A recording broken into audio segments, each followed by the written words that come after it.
Buen día. A continuación presentaremos el trabajo titulado Análisis temporal del índice bilateral para fuerza y velocidad durante el press de banca con diferentes cargas en jugadores masculinos de balonmano, realizado por el Grupo de Investigación en Deporte y Rendimiento del ISEF de Montevideo, Uruguay. El índice bilateral es una medida utilizada para determinar si la suma de las fuerzas producidas por las extremidades izquierda y derecha por separado es mayor que la fuerza obtenida al actuar con ambos miembros de forma conjunta. Cuando las fuerzas unilaterales son mayores, se denomina déficit bilateral. Cuando la fuerza bilateral es mayor, facilitación bilateral. El déficit y la facilitación, calculados a partir de un parámetro de fuerza, presentan una alta variabilidad en magnitud. Este fenómeno ha sido muy estudiado en miembros inferiores y en menor medida en acciones que involucran los miembros superiores. Consideramos que el press de banca es un ejercicio de gran interés dado su amplio uso en el entrenamiento, la evaluación y la investigación. El análisis temporal del índice bilateral debería contemplar tanto la fuerza como la velocidad, ya que son dos variables básicas para el rendimiento que además son determinadas directamente sin necesidad de un cálculo mediante el uso de diferentes dispositivos de registro. En los últimos años, algunos estudios han tenido en cuenta la velocidad, además de la fuerza, para la estimación del índice bilateral. No obstante, hasta el momento se ha considerado un valor puntual durante todo el gesto, en general el valor máximo. Un análisis temporal de la variación del índice bilateral podría brindar nuevos elementos para entender el desafío que implica realizar un mismo ejercicio con diferentes valores de carga. En nuestro caso, se analizó el gesto que involucra a miembros superiores, como el press de banca, dado que el efecto de la dominancia de las extremidades parece ser más prevalente en la parte superior del cuerpo que en la parte inferior.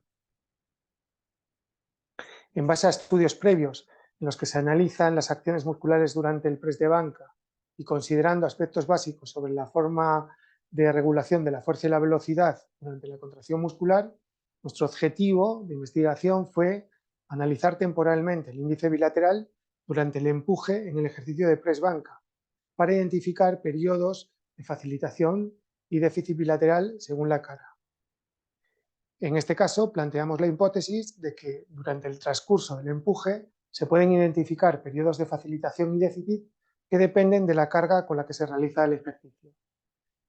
De confirmarse dichas observaciones, debería de considerarse la relevancia de la determinación de valores del índice bilateral calculados con valores máximos. La muestra, en nuestro caso, estuvo formada por 18 jugadores masculinos de balonmano. Para la ejecución de los ejercicios de press banca, los sujetos estuvieron acostados boca arriba con las piernas cruzadas y manteniendo la espalda en el banco para limitar la influencia de la parte inferior del cuerpo. Se utilizó un dinamómetro electromecánico funcional, modelo DynaSystem, en modo tónico, conectado con cuerdas no extensibles a dos empuñaduras sólidas para máquina de poleas. Se realizaron ejercicios de press de banca bilateral, unilateral con el lado hábil y unilateral con el lado no dominante. Primero se realizó una contracción isométrica máxima de 5 segundos de duración con los codos a 150 grados de extensión. Así se pudieron determinar las cargas del 40, 60 y 75% de la fuerza isométrica máxima para cada condición. Cada participante realizó otras repeticiones para cada carga y condición en orden aleatorio, con la consigna de extender sus extremidades superiores lo más rápidamente posible. Se registraron los valores máximos de fuerza y de velocidad. También se consideraron las series temporales de fuerza y velocidad completas durante la fase del empuje. Dado que la masa de los miembros superiores corresponde al 10% de la masa corporal, se tomó este valor para la normalización de la fuerza. La fuerza máxima y la velocidad máxima también fueron considerados, siendo presentados con media y desviación estándar. Por otra parte, para el cálculo de las series del índice bilateral se siguieron los siguientes pasos. Primero, obtención de las series temporales de fuerza normalizada y velocidad para cada condición de carga. a partir de la mediana de los datos punto a punto. Se siguió con un recorte de la fase concéntrica del movimiento, tomando como criterio de corte el punto donde la velocidad fue cero. Se realizó la normalización de tiempos, con una duración de las series con una escala porcentual de 0 a 100. Se calculó la serie suma de unilaterales para la variable fuerza y la media de unilaterales para la variable velocidad. Por último, calculamos el déficit bilateral punto a punto de las series finales. Dentro de los resultados, cuando el índice bilateral se calculó a partir de valores máximos, la existencia de déficit o facilitación dependió de la variable considerada y la magnitud de la carga utilizada en el ejercicio. Los resultados indicaron que para la velocidad máxima el déficit bilateral aumentó con la carga y, sin embargo, para la fuerza la facilitación no varió. La existencia de facilitación en fuerza máxima encontrada en nuestro estudio es coherente con que la parte superior del cuerpo generalmente muestra un índice bilateral más bajo que la parte inferior del cuerpo. Considerando que la consigna fue realizar el empuje lo más rápidamente posible, deberían esperarse resultados similares a los reportados para movimientos rápidos con extremidades inferiores. Sin embargo, los resultados indicaron diferencias con otros estudios donde la fuerza máxima en miembros inferiores presentó déficit bilateral. El análisis descriptivo de la variación temporal del índice bilateral indicó que durante el transcurso del empuje existieron alternancia de facilitación y déficit cuyos valores máximos son mayores en magnitud que los valores determinados con la fuerza máxima y la velocidad máxima puntuales. Las duraciones relativas de estos periodos de tiempo en los que ocurrió la facilitación y el déficit cambiaron según la variable que se consideraba, la fuerza o la velocidad, y además, para los cálculos realizados con una misma variable, su duración y magnitud se modificó de una carga a otra. La única situación en la cual el transcurso temporal del índice bilateral parece seguir un mismo patrón para ambas variables fue con una carga del 40%. En este caso se observó un periodo de déficit desde el inicio hasta aproximadamente el 25% del tiempo de empuje, seguido de un periodo de índice bilateral cercano a cero y un periodo de facilitación desde aproximadamente el 60% del tiempo de empuje para la fuerza y del 75% para la velocidad hasta el final del gesto. Este resultado conduce a una conclusión diferente para la velocidad en comparación a la obtenida con la velocidad máxima, donde se determinó la existencia de déficit, que se explica porque la velocidad máxima, unilaterales y bilaterales, se dan antes del 70% del tiempo de empuje.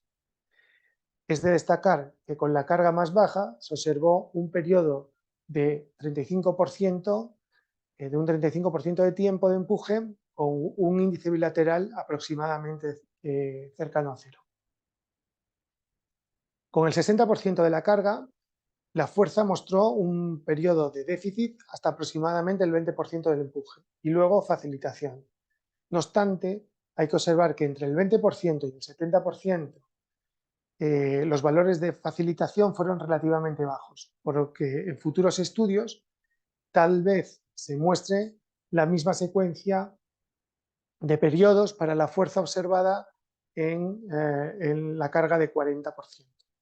Esta situación muy diferente, una situación muy diferente ocurrió con los valores del índice bilateral determinados con velocidad, observándose un corto periodo de facilitación al inicio y al final del empuje, separados por un largo periodo de déficit. Para el 60% de la carga vale la misma observación hecha que para el 40% de la carga al compararlo con la velocidad máxima, velocidad tomada con los valores máximos. También con una carga del 75%, la fuerza presentó un corto periodo de déficit seguido de dos largos periodos de facilitación, separados por un breve espacio de déficit. En cuanto a la magnitud de las tendencias que se observaron durante el mayor periodo de tiempo en cada situación de carga, para la fuerza fue facilitación, que siguió una tendencia decreciente con el aumento de la carga. El análisis resulta más complejo para la velocidad, ya que con cada carga cambió la situación. Mayor duración del índice bilateral cercano a 0,40%, déficit, aunque de baja magnitud, con el 60% de la carga, y un déficit de mayor magnitud con el 75% de la carga. Respecto a la discusión, se puede considerar que es factible realizar una interpretación teniendo en cuenta trabajos que analizaron las acciones musculares en el press banca. Considerando el modelo muscular tradicional para este ejercicio, la acción del pectoral mayor podría explicar los valores del índice bilateral en los periodos que abarquen la flexión del brazo en el hombro al comienzo de los movimientos, y la participación del tríceps braquial los valores de los tiempos que ocurren la extensión del codo en los momentos finales. Además, dado que el tríceps es un músculo que muestra más variación de actividad, su participación podría ser el factor determinante de los cambios observados al aumentar la carga. Se ha determinado que la actividad muscular, en particular del tríceps, cambia con la intensidad, la velocidad y las condiciones de estabilidad de este ejercicio. Un estudio electromiográfico, considerando los periodos con diferentes resultados para el índice bilateral, podría contribuir a entender mejor las causas de este déficit o facilitación. Este enfoque, semejante al propuesto por Van der Tillaar en 2012, podría permitir determinar qué variaciones de carga son efectivas para aumentar el rendimiento y la adaptación neuromuscular y qué variación puede fortalecer músculos específicos durante el entrenamiento y la readaptación. Como conclusiones podemos decir que los valores de facilitación y déficit, al considerar todos los datos de la curva, fuerza-tiempo y velocidad-tiempo durante el empuje de press de banca, fueron diferentes de los obtenidos con fuerza máxima y velocidad máxima. Además, existieron periodos de tiempo de facilitación y déficit para fuerza y velocidad durante el empuje de press banca que varían en duración y secuencia con las diferentes cargas estudiadas. Muchas gracias, saludos.